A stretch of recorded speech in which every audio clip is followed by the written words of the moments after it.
Hi students, welcome to the channel. This video lecture is all about cloud computing data storage. In general terms, we all know the meaning of storage. It means to store something whether on our computer system or outside the system, right? We can use external or internal devices to save or to store something, right? In case of cloud computing, the data means data should be of any type. It should be of file, audio, image, or any kind of video file. Any kind of data we can store with the help of cloud computing, right? In case of cloud storage, it is a service. Cloud storage is a service that allow us to save data on offsite storage system managed by third party, and it is made accessible by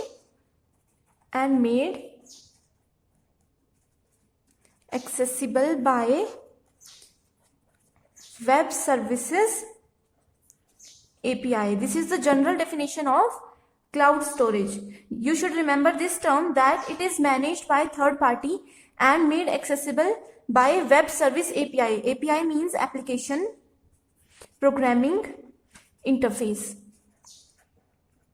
Okay. This means with the help of cloud storage, the end user is not allowed to store or save data in their own system, right? All the data is stored and managed by the third party. The security and everything related to that data is managed by third party people, right? And it is made accessible with web services API, right? In case of cloud computing data storage, we have some storage devices.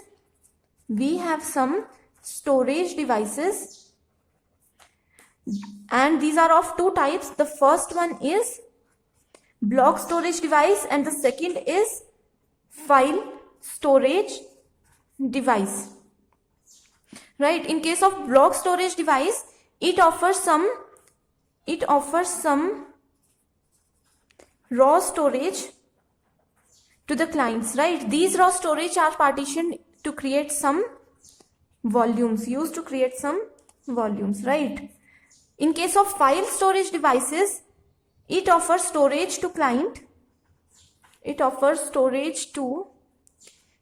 the form of files and maintaining its own file system. These are used to maintain their own file systems, right? This storage is in the form of NAS. NAS means network attached storage. In this type of storage, so many network devices are linked or attached to each other to share data. With the help of this storage device, it is very easier to share data within a network. The network should be any kind. It should be of LAN, it should be of WAN or any other type, right? Now we will discuss some cloud storage classes. In cloud computing, we have some two classes. The first class is unmanaged cloud storage and the second class is managed cloud storage, right? In case of unmanaged cloud storage, it means the storage is pre-configured. It means storage is pre-configured. That means no configuration is required after the development of this software, right? It is pre-configured for the customer. The customer can neither format nor install his own file system or change drive properties, right? We are not allowed to change its property. This is the basic meaning of pre-configured, right? So the second point we have is managed cloud storage. Managed cloud storage, right? Managed cloud storage generally offers some online storage. It offers online storage space on demand. In cloud system, everything on a user demand is available, right? The managed cloud storage system appears to the user to be a raw disk. It appears like a raw disk that the user can partition and format. That means it is formatable. This is not formatable, right? Now we will discuss the third thing, that is virtual storage container. Virtual storage container. This is the most important thing in storage of cloud computing, right? The virtual storage container always offer high performance cloud storage, right?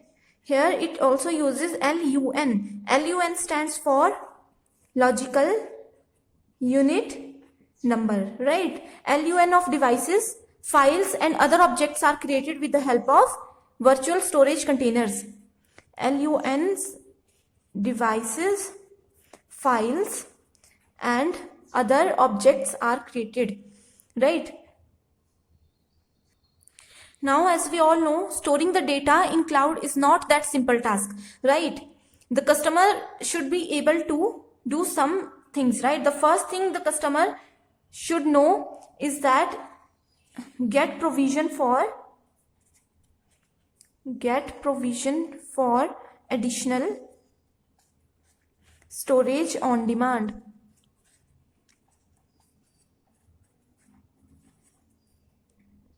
That means the end user has some power to get some provisional or some additional storage on their demand according to their requirement, right? The second challenge we have is verify how data was erased. It is the responsibility of service provider and end user to verify that how the data was erased, right? If by default or by any mistake our data get erased, there is a chance to get it back up, right? Next thing we have is they should have administration access, control over data. Control over data, right? This is a general statement. Next point is they should know and restrict the physical location of any storage data. As a service provider, we should know the physical location of any type of storage. If I transfer some data of any organization from one place to another place, then definitely we should know the previous location and the next location, and every organization should also know all these storage locations, right? So this is the very important term. So this is all about today's lecture. Thank you so much for watching this video.